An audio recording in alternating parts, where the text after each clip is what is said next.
जय हिंद बच्चों। आज के साइंस क्लास में आप सबों का बहुत बहुत स्वागत है। और आज हम अधातु के उपयोग को अच्छी तरह से अध्ययन करेंगे और जानेंगे कि मानव जीवन में अधातु के विभिन्न उपयोग क्या क्या हैं। तो आप सभी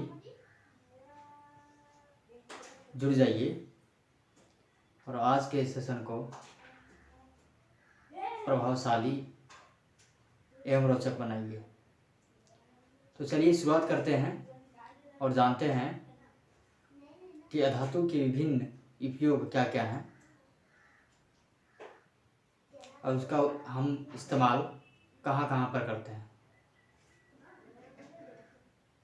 तो इसी पर आज का विशेष सेशन रहेगा जो बहुत ही महत्वपूर्ण है। तो चलिए, जैसा कि मैंने पहले बताया, अधातु के उपयोग, इसके बारे में आज विस्तृत रूप से हम अध्ययन करेंगे। पिछले सेशन में हमने धातु के विभिन्न उपयोग के बारे में हम अध्ययन किए थे। तो आज हम देखेंगे अधातु के उपयोग अर्थात use of non metal. Non metal को क्या कहेंगे? अधातु। तो जैसा हमने पहले बताया, मानव जीवन में अधातु के निम्न उपयोग हैं या विभिन्न उपयोग हैं। तो एक एक करके हम देखेंगे। सबसे पहला पॉइंट हमने लिखा है, कार्बन के अपरूप जैसे हीरा, ग्रेफाइट, कोयले इत्यादि के रूप में हम अधातु को इस्तेमाल करते हैं। ठीक है, तो ये हम जानते हैं, सब कुछ सबसे परिचित है। हीरा हमारे जीवन में बहुत सारे कामों के में इस्तेमाल होता है। ग्रेफाइट हमारे पढ़ने लिखने में काम आता है और सारे चीज़ों में काम आता है। कोयला हमारे खाना बनाने में और सारे फैक्ट्री में इस्तेमाल किया जाता है। तो हमने समझ लिया कार्बन के अपरूप में जैसे कुछ अधातु में हमारा क्या इस्तेमाल करते हैं उसके रूप में। दूसरा हम देखते हैं हाइड्रोजन का ईंधन के रूप में, यानी हाइड्रोजन को हम अपने जरूरत के प्रकार के जरूरत में ईंधन के रूप में हम इस्तेमाल करते हैं। ठीक है, चाहे कोई भी चीज हो, मशीन हो या तो कुछ भी वाहन हो, उसमें हम हाइड्रोजन का इस्तेमाल विभिन्न प्रकार से कर सकते हैं या होता है। तो ये हो गया हाइड्रोजन का ईंधन के रूप में इस्तेमाल होना। अगला देखते हैं विटामिन, वसा, प्रोटीन, कार्बोहाइड्रेट वगैरह वगैरह कार्बन के रूप में।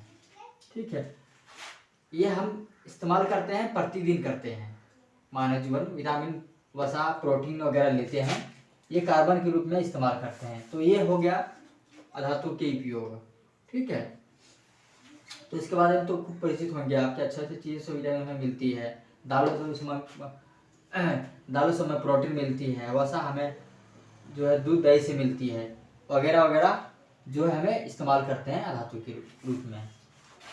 अगला देखते हैं ऑक्सीजन सजीवों में श्वसन के लिए आवश्यक, अर्थात वायु हमारे लिए, सभी जीवों के लिए श्वसन के लिए अत्यंत आवश्यक है, जो हम अधातु के रूप में इस्तेमाल करते हैं।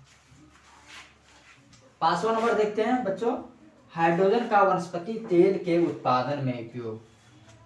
हाइड्रोजन जो है, इसका उपयोग हम वनस्पति तेल के विभिन्न प्रकार के वनस्पति तेल के उत्पादन में उपयोग करते हैं। उसको बनाने में, तेलों को बनाने में हम वनस्पति का उपयोग करते हैं। ठीक है, तो ये हो गया हाइड्रोजन का उपयोग मानव जीवन में। आगे देखते हैं आयोडीन का आयोडाइज्ड नमक के रूप में। जैसे हम प्रतिदिन आयोडीन का इस्तेमाल करते हैं, अर्थात नमक का उपयोग करते हैं, नमक का सेवन करते हैं, तो वही हो गया आयोडीन का आयोडाइज्ड नमक के रूप में, अर्थात उसको शुद्धिकरण करके हम नमक के रूप में इस्तेमाल करते हैं। तो ये हो गया आयोडीन। ठीक है, आगे देखते हैं क्लोरीन। क्लोरीन का जल शुद्धिकरण में उपयोग। जैसे आप जानते होंगे कि जब कुआं का पानी बारिश में गंदा हो जाता है, तो उसमें हम जल को शुद्ध करने के लिए क्लोरीन का इस्तेमाल करते हैं। तो ये हो गया क्लोरीन का जल शुद्धिकरण में उपयोग। इसका क्लोरीन का जल शुद्धिकरण में उपयोग। ठीक है, ये हो गया क्लोरीन का। अगला देखते हैं, अगला पॉइंट, नाइट्रोजन का भोजन संरक्षण में उपयोग। नाइट्रोजन का भोजन संरक्षण में उपयोग मतलब कुछ भोजन है, तेली पदार्थ को लंबे समय तक रखने के लिए हम नाइट्रोजन का इस्तेमाल करते हैं और उस भोजन को लंबे समय तक रखने में सक्षम होते हैं।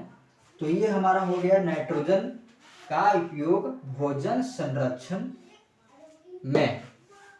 ठीक है, अगला जानते हैं, आर्गन का उपयोग विद्युत बल्ब में।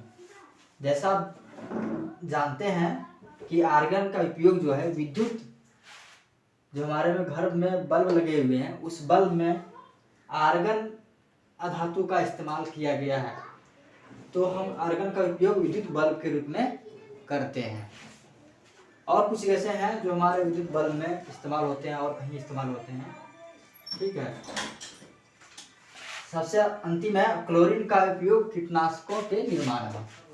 क्लोरीन का उपयोग कीटनाशकों, विभिन्न प्रकार के कीटनाशक को हम अपने फसलों की सुरक्षा हेतु इस्तेमाल करते हैं, जिसमें क्लोरीन का उपयोग कीटनाशक के निर्माण में होता है, जिसका हम उपयोग करते हैं। तो ये रहे आज का समस्त फैक्ट जो अधातु के उपयोग को दर्शाते हैं, जो हमारे जीवन में अत्यंत महत्वपूर्ण है। तो आज के लिए बस इतना ही, और आप सभी जुड़े रहिए और लगातार अध्ययन करते रहिए विस्तृत रूप में। आप सभी अपना बहुत ख्याल रखिएगा। अगले दिन हम अगले चैप्टर की ओर बढ़ेंगे। इस चैप्टर का द एंड हो गया है। धन्यवाद।